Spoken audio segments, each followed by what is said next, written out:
चूहे ने जोर से आवाज लगाई, मीकू खरगोश, जल्दी बाहर निकलो, धरती खत्म होने वाली है, चलो भागो। मीकू खरगोश अपने बिल से बाहर आया और हंसते हुए बोला, अरे चूचू, भागकर जाएंगे कहां? धरती तो गोल है, हम कहीं भी भाग जाएं, रहेंगे तो यहीं ना। चूचू ने घबराते हुए कहा, तुम्हें नहीं पता, सन 2012 में धरती खत्म हो जाएगी। लोग कह रहे हैं आसमान से बम गिरेंगे और जोरदार धमाके होंगे, सब कुछ खत्म हो जाएगा, सब जान बचाने के लिए भाग रहे हैं। मीकू को हंसी आ गई और उसने चूचू को समझाते हुए कहा, तुम बहुत भोले हो दोस्त, आसमान में जो धमाके होते हैं वो अंतरिक्ष की घटनाएं हैं। धरती जैसे हजारों ग्रह अंतरिक्ष का हिस्सा हैं।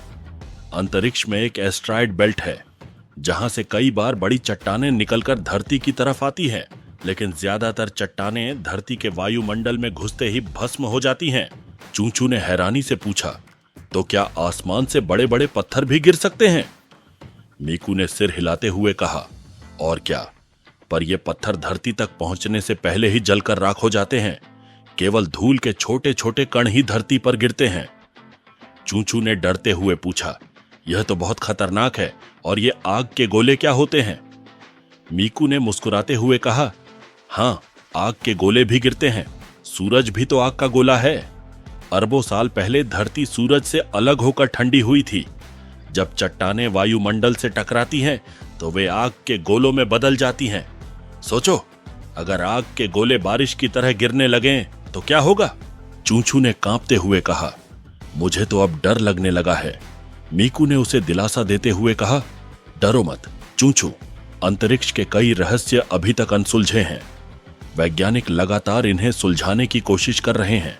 हमें सुनी सुनाई बातों पर विश्वास नहीं करना चाहिए। चूचू ने आश्चर्य से पूछा, तुम्हें यह सब कैसे पता है? मीकू ने गर्व से कहा, मैं पत्र पत्रिकाएं पढ़ता हूं, विज्ञान और अंतरिक्ष से जुड़े कार्यक्रम देखता हूं, और सबसे बड़ी बात, मैं किसी भी बात पर आंख मूंद कर विश्वास नहीं करता।